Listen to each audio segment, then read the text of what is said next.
This is Kogan. We're in Bethnal Green for Maverick Sabre's album listening experience for Burn the Right Things Down on vinyl.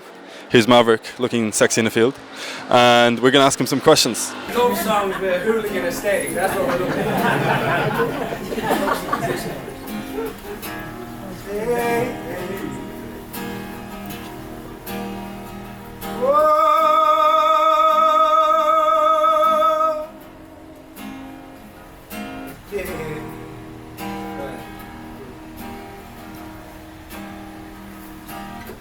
When your arms can't seem to hold away, and your So, I guess firstly, just for the people, what's your name, what you do, and where are you from? My name is Maverick Sabre. I'm a singer-songwriter, producer, and I was born in Stoke Newington in Hackney in London. I was raised in a small town called New Ross in County Wexford in the south of Ireland.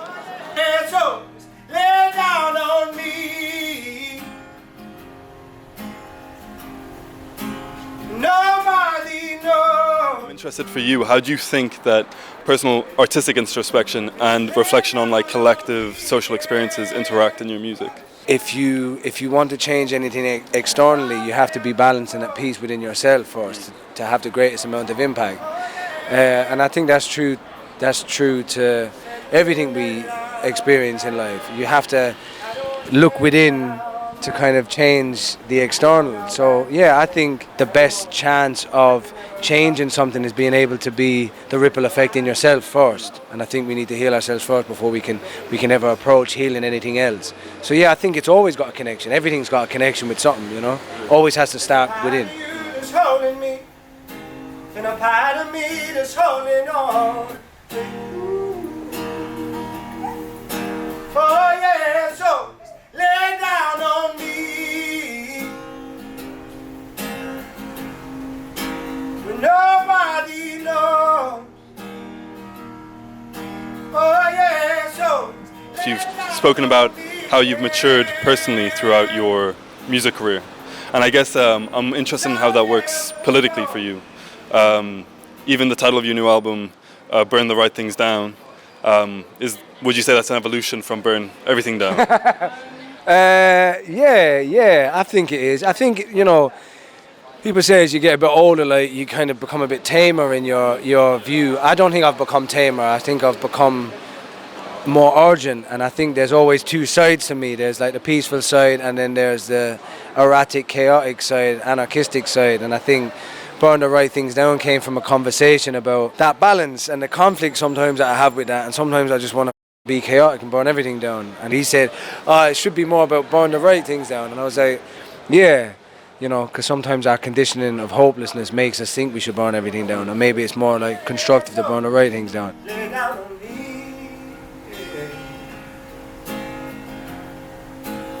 Nobody knows, nobody knows. What would you say are the right things to burn down? That's not for me to say. Do you know what I mean? That's not for me to say. I think we're at a time where everyone wants to say what everything's the right and wrong thing to do. I think, again, back to the first question that you asked, what's the connection between self and the world? And I think that's the discovery. And I think we've all got our own discovery to do. And so the right things for you to burn down, whether it's within your own life or within the world around you for the positive ripple effect, we need to discover them ourselves. I'll never go. Oh yeah, so lay down on me, yeah. Nobody knows. There's even some moves, I feel, in your new music to maybe talk to something beyond just, like, let's say, the worldly of either the personal or the political. And so I guess, in your own words, what do you think is your connection with spirituality in your music? I think, you know, I've always been connected to spirituality. I was raised, you know, in Catholic Ireland. I went to Catholic primary school, Catholic secondary school. There was religion, obviously that's in the conformed sense, around me growing up. I was never really, and still I'm not really into, and I don't sign up to conformed four-walled religion in a sense, but I'm very connected with the essence of what religion holds, and that there's something deeper within all of us that connects all of us, and there's something greater than all of us that connects all of us. And I've always tried to maintain that in my music, because I think a strong spiritual connection is finding strength in positivity and the ripple effect and the domino effect of that. And I think there's something powerful in spirituality that the world and its institutions can't rip from us. And once we find that strength, I think that that's the most powerful revolution we can, because once we find that within ourselves, we realise that there's a strength that you can't buy and you can't strip away and you can't lock up and you can't change, you know what I mean? Carry me back to the arms of my home, 'cause I need it now more than I ever did before. So won't you help me out? How important is hope to you in your music, and what makes you hopeful? I think hope is deeply important, because every revolutionary needs to be a romantic, and the best way to cage people is to make them feel voiceless and make them feel hopeless and powerless. That's the first step into giving them other options. It's like when you make people feel hopeless and feel like they can't change anything, you sell them what's reachable. If we can believe that there's something better than the world that we live in now, doesn't mean that everything is in the world. It means that there's a lot that we need to change to make things better. And I think what I'm hopeful about is stuff like this. You're asking me beautiful questions. I can feel from your questions that you think deeply about the world that's around you, and you're not just giving me some boring questions. I'm thinking as a man, so I'm just answering off the top of my head, and there's hope in that. It means that we're connecting on something. I'm figuring something out, you're figuring something out. We just performed in front of 150 people acoustically, stripped back, and we're talking about death.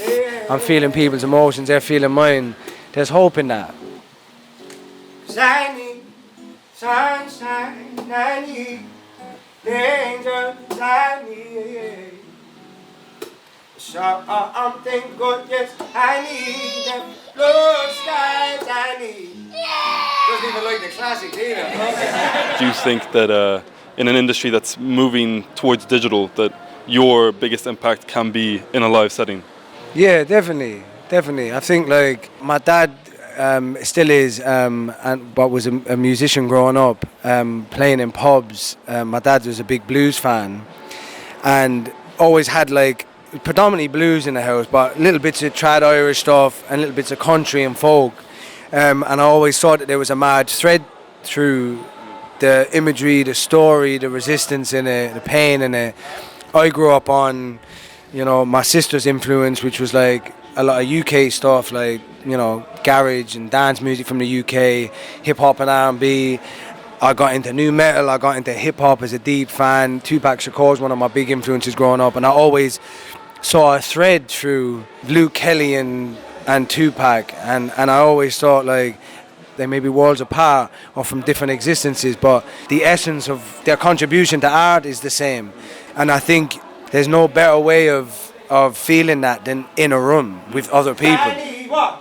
Sunshine, I need angels, I need something good, yes, I need them blue skies, I need them the whole times, I need something good, something good, something good, something good, oh, 'cause I need